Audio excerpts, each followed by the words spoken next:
Hi అండి, welcome to Padma home foods. నేను మీ పద్మ.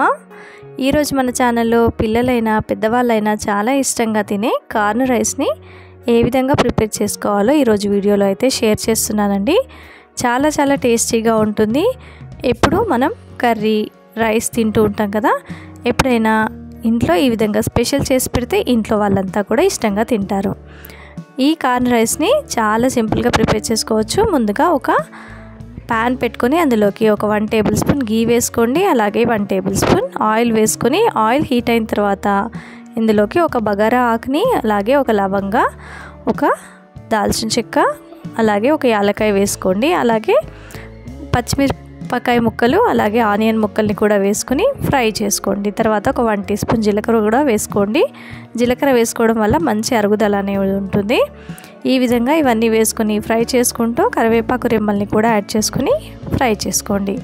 ఇప్పుడు ఇందులోకి ఇక్కడ బీన్స్ని, ఆలూని, క్యారెట్ని, టమాటో ముక్కల్ని చిన్నగా కట్ చేసుకున్నానండి. ఇప్పుడు ముందుగా అయితే మనము బీన్స్ని, క్యారెట్ ముక్కల్ని, ఆలు ముక్కల్ని వేసుకుని ఫ్రై చేసుకోవాలి.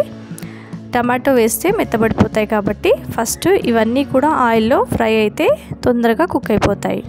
ఈ విధంగా ఇవన్నీ వేసుకొని ఫ్రై చేసుకుంటూ కుక్ చేసుకోవాలి. ఇవి 1 నిమిషం పాటు ఫ్రై చేసుకున్న తర్వాత ఇందులోకి ఒక 1/2 కప్పు వరకు కార్న్ వేసుకోండి. స్వీట్ కార్న్ అండి, స్వీట్ కార్న్ రైస్ అనమాట.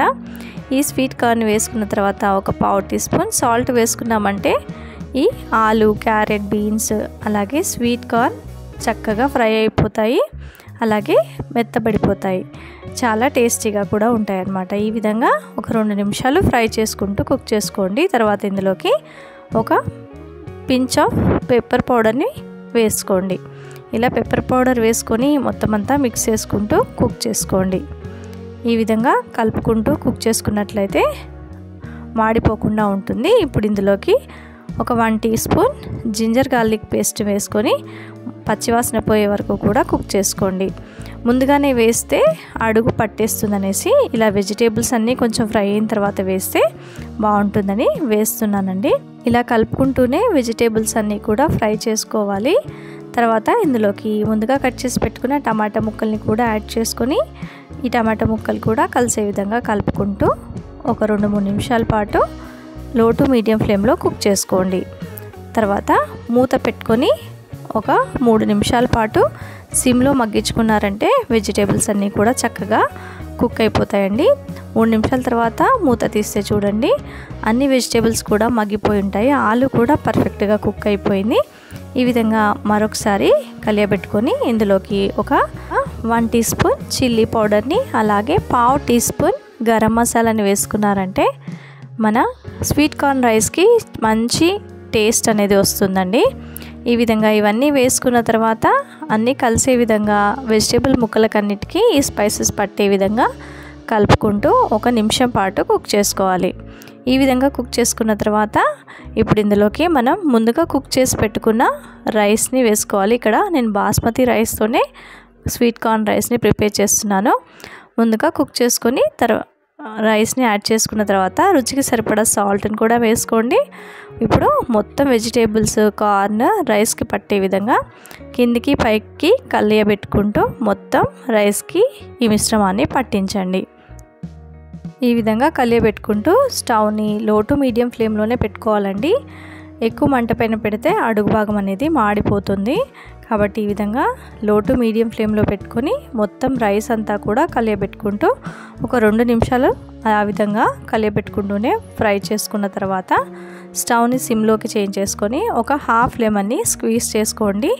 టేస్ట్ అయితే చాలా బాగుంటుంది. ఈ విధంగా లెమన్ని స్క్వీజ్ చేసుకున్న తర్వాత మొత్తం అంతా మరొకసారి కలియబెట్టుకుంటూ 1 నిమిషం పాటు కుక్ చేసుకోవాలి. తర్వాత చివరగా కొత్తిమీరని యాడ్ చేసుకొని కలియబెట్టుకొని స్టవ్ని ఆపేసుకొని ప్లేట్లోకి సర్వ్ చేశారంటే ఎంతో tasty yummy sweet corn rice ready అయిపోయినట్లే అండి. ఇంట్లో పిల్లలైనా పెద్దవాళ్ళైనా ఎంతో ఇష్టంగా తింటారు. ఒకసారి నేను చేసిన ఈ ప్రాసెస్లో మీరు కూడా ట్రై చేయండి. చాలా టేస్టీగా ఉంటుంది. ఛానల్లో జీరా రైస్ని చాలా సింపుల్గా ఏ విధంగా ప్రిపేర్ చేసుకోవచ్చో చూద్దామండి.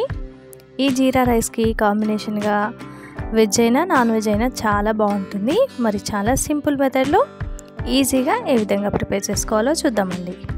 ఇక్కడ నేను బాస్మతి రైస్ని ఒక గ్లాస్ వరకు తీసుకొని ఒక గ్లాస్ రైస్కి 1.5 గ్లాస్ వాటర్ వేసుకొని కొంచెం ఆయిల్ సాల్ట్ వేసుకొని రైస్ని అయితే కుక్ చేసుకున్నాను.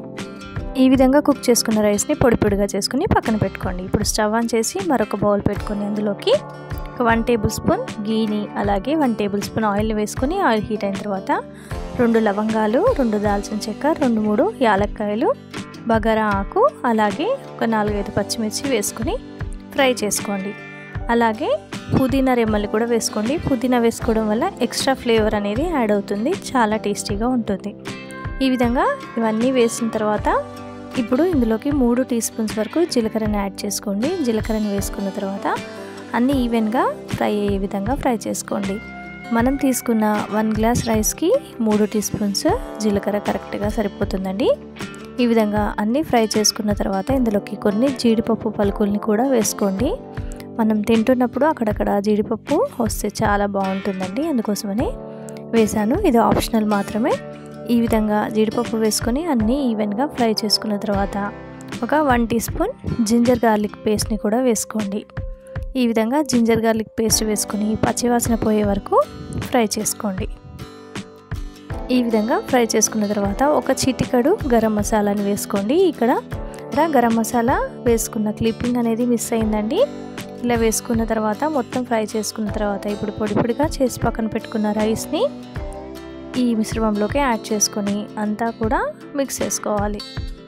ఈ విధంగా ఆయిల్, జీలకర్ర అన్ని స్పైసెస్ రైస్కి పట్టే విధంగా కలుపుకోండి. ఈ విధంగా కలుపుకుంటూ ఇందులోకి కొంచెం రుచికి సరిపడా సాల్ట్ని యాడ్ చేసుకోండి. నేను ముందుగానే కొంచెం సాల్ట్ వేసుకున్నాను కాబట్టి 1/2 టీ స్పూన్ వరకు సాల్ట్ని వేసుకున్నాను. ఈ విధంగా సాల్ట్ వేసుకొని మొత్తం అంతా కూడా కలుపుకుంటూ మిక్స్ చేసుకొని ఇప్పుడు పైనుంచి మూత పెట్టుకొని 1 నిమిషం పాటు సిమ్లో కుక్ చేసుకోవాలి. ఈ విధంగా కుక్ చేసుకోవడం వల్ల ఫ్లేవర్స్ అన్నీ కూడా రైస్కి పట్టి మనం రైస్ తింటున్నప్పుడు చాలా టేస్టీగా ఉంటుంది. ఇప్పుడు మూత తీసి పైనుంచి కొత్తిమీరని చల్లుకొని స్టవ్ని ఆపేసామంటే జీరా రైస్ రెడీ అయిపోతుంది. చాలా టేస్టీగా ఉంటుందండి. వెజ్కైనా నాన్ వెజ్కైనా చాలా సింపుల్గా ఈ జీరా రైస్ని మనం ప్రిపేర్ చేసుకోవచ్చు. కుక్ చేసుకున్న రైస్తో అయినా అప్పటికప్పుడు రైస్ కడిగి డైరెక్ట్గా జీరా రైస్ అయినా కుక్ చేసుకోవచ్చండి. మరి ఈ వీడియో మీకు నచ్చినట్లయితే తప్పకుండా లైక్ చేసి షేర్ చేయండి. నా ఛానల్ని సబ్స్క్రైబ్ చేసుకోండి. Thanks for watching.